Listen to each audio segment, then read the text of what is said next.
साथियों, सचिव महोदय के द्वारा दिनांक 5/6/2025 को ये जो शासनादेश जारी किया गया है, इस शासनादेश के अंतर्गत जो मुख्य बातें कही गई हैं, उसमें जो मुख्य बातों में बताया गया है कि जो निःशुल्क एवं अनिवार्य बाल शिक्षा का अधिकार अधिनियम 2009 की धारा 19 एवं 23 की अनुसूची में निर्धारित छात्र शिक्षक अनुपात के उद्देश्य के दृष्टिगत उच्च स्तर से प्राप्त निर्देश के क्रम में कार्यरत शिक्षक एवं शिक्षिकाओं का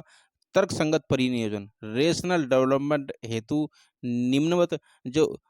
नीति है वो निर्धारित की गई है, जिसमें जिलाधिकारी महोदय अध्यक्ष रहेंगे, मुख्य विकास अधिकारी जो है वो सदस्य रहेंगे, प्राचार्य जिला शिक्षा एवं प्रशिक्षण संस्थान सदस्य रहेंगे और जिला शिक्षा अधिकारी वो सदस्य सचिव। तो साथियों, इसमें जो मुख्य बातें आगे जो बताई गई हैं कि इसमें जो निःशुल्क एवं अनिवार्य शिक्षा का अधिकार अधिनियम 2009 में निहित छात्र शिक्षक अनुपात पूर्ण करने के उद्देश्य से अंतर जनपदीय स्थानांतरण आवश्यकता से अधिक अध्यापक वाले जनपदों से अध्यापक की आवश्यकता वाले जनपदों में किया जाएगा। वही हम आपको वीडियो में जैसे स्टार्टिंग में आपको शुरू में बताया था कि आवश्यकता से अधिक अध्यापक वाले जनपदों से अध्यापक की आवश्यकता वाले जनपदों में स्थानांतरण जो है वो किया जाएगा। यूडाइस पोर्टल पर जो भी छात्र संख्या होगी उसी छात्र संख्या के आधार पर स्थानांतरण किया जाएगा। अंतर जनपद स्थानांतरण जो नंबर 4 चौथा पॉइंट इसमें बताया गया कि ग्रामीण सेवा संवर्ग से ग्रामीण सेवा संवर्ग में और नगर सेवा संवर्ग से नगर सेवा संवर्ग में स्थानांतरण किए जाएंगे। इसमें पांचवा पॉइंट जो बताया गया कि अंतर जनपद स्थानांतरण के लिए जनपद में कार्यरत नियमित शिक्षक और शिक्षक यानी इसमें कोई समयावधि निर्धारित नहीं की गई है। छठा पॉइंट जो बताया गया है, कोई भी शिक्षक इसके लिए आवेदन कर सकता है। इसमें कोई भी समयावधि निर्धारित नहीं की गई है, क्योंकि इस स्थानांतरण का मुख्य उद्देश्य है कि जहाँ भी आवश्यकता से अधिक अध्यापक हैं जनपदों से, वहाँ से उनको स्थानांतरण करके जहाँ आवश्यकता है उन जनपदों में उनको समायोजन करना, उनको स्थानांतरण करना। इसमें सादा पॉइंट है कि आवश्यकता से अधिक अध्यापक वाले जनपदों से कार्यरत शिक्षक एवं शिक्षिका द्वारा अपनी इच्छा से अध्यापक की आवश्यकता वाले जनपदों का ऑनलाइन विकल्प वरीयता क्रम में लिया जा सकेगा। यानी कि वरीयता क्रम में इसमें ऑनलाइन आवेदन लिया जाएगा। और आठवां पॉइंट इसमें कहा गया है कि एनआईसी पोर्टल के माध्यम से जो है ये स्थानांतरण किया जाएगा। और नवा पॉइंट है इसमें कि अध्यापक द्वारा उपलब्ध कराए गए अभिलेखों के सत्यापन में यदि कोई कूटरचित अभिलेख पाया जाता है तो अध्यापक के विरुद्ध नियमानुसार कार्रवाई की जाएगी। तो 10वां पॉइंट इसमें मुख्य जो कहा गया, आपको हम बहुत जल्दी स्पीड से बता रहे हैं कि इसमें जो स्थानांतरण के फलस्वरूप स्वेच्छा से स्थानांतरित जनपद के लिए कार्यमुक्त होने से पूर्व यानी कि एफिडेविट देना पड़ेगा सभी को कि हम जो वहाँ जा कर के किसी भी प्रकार का जो प्रमोशन के लिए जो सूची जारी होती है उसमें हम अपना किसी प्रकार का दावा पेश नहीं करेंगे कि वहाँ जा कर के हम जो है अपनी मर्जी से यानी कि ज्येष्ठता सूची जो है वहाँ जिले स्तर पर जो निर्धारित होगी, वहाँ जो भी उनके जो पदोन्नति होगी तो वहाँ जा कर के उनकी जो पदोन्नति होगी तो वो वहाँ जा कर के ज्येष्ठता अपनी जो है नहीं वरीयता के अनुसार अपना जो है वो वहाँ पे दावा कर सकते हैं। नंबर 11 पॉइंट इसमें कहा गया है कि शिक्षक एवं शिक्षिका पदोन्नति के पद पर जिस जनपद है तो अंतर जनपद स्थानांतरण के आवेदन किया जा रहा है उस जनपद में उसकी नियुक्ति मौलिक नियुक्ति तक पदोन्नति होने की दशा में ही अर्ह होंगे, जो मैंने अभी बताया आपको। साथियों, इसमें आगे पता चले कि इसमें जो अंतर जनपद स्थानांतरण के लिए निर्गत नीति के क्रम में तकनीकी चरण अन्य प्रक्रिया जो है वो इस प्रकार जो नीचे इसमें बताया गया है। इसमें सबसे नीचे मुख्य जो बातें बताई गई हैं कि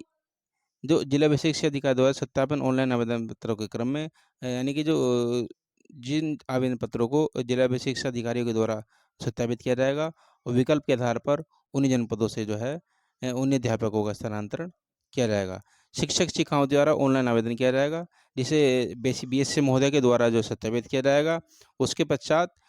इसमें सबसे मुख्य बात है कि अध्यापक द्वारा कम से कम एक जिले का जो है विकल्प अनिवार्य रूप से जरूर लिया जाएगा। यदि एक भी जिले का विकल्प नहीं भरा जाता अध्यापक के द्वारा तो उनका जो अंतर जनपद स्थानांतरण के लिए जो फॉर्म भरा गया है वह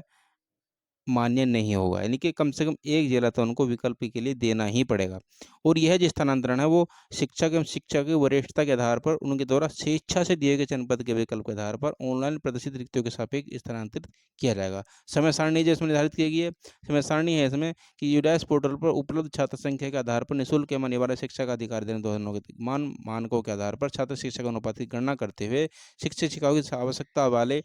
एवं आवश्यकता से अधिक जनपदों वाले यानी कि जो जनपद है जहाँ आवश्यकता से अधिक अध्यापक हैं और जहाँ आवश्यकता वास्तव में है, उन जनपदों को दिनांक 6/6/2025 से 7/6/2025 तक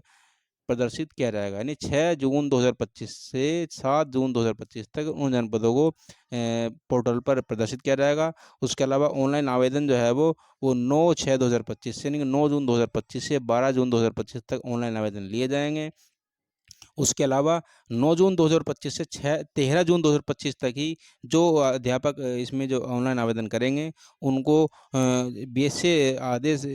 जो कार्यालय में जा कर के उनको वही छाया प्रति जो है आवेदन की जमा करनी होगी। उसके अलावा 14 तारीख को जो बीएसए महोदय के द्वारा यह उन सभी अध्यापकों का जो आवेदन जो ऑनलाइन जमा किया गया है, उसको लॉक करने की कार्रवाई की जाएगी। उसके बाद 16 जून को 16/6/2025 को एनआईसी पोर्टल के माध्यम से विकसित सॉफ्टवेयर के माध्यम से स्थानांतरण की कार्रवाई करते हुए सूची निर्गत किया जाएगा और उनको कार्यमुक्त किया जाएगा। साथियों, यह मुख्य जो बातें थी कहा गया था, यानी कि 10 दिन के अंतर्गत यह पूरी प्रक्रिया पूरी कर ली जाएगी। अध्यापकों की मर्जी से स्थानांतरण होगा, सभी का समायोजन होगा। अब यह जो आदेश आपको बताया गया कि यानी कि पूरी प्रक्रिया 6 जून से लेकर के 16 जून के बीच में ये निस्तारित कर दी जाएगी। तो साथियों, बने रहिएगा मेरी वीडियो में, मेरे चैनल को सब्सक्राइब जरूर कीजिएगा और मेरी वीडियो को शेयर कीजिएगा और अपने सभी साथियों को मेरे चैनल सब्सक्राइब करने के लिए कहिएगा। साथियों, मिलते हैं आप अगली वीडियो में। आपका सादर नमस्कार।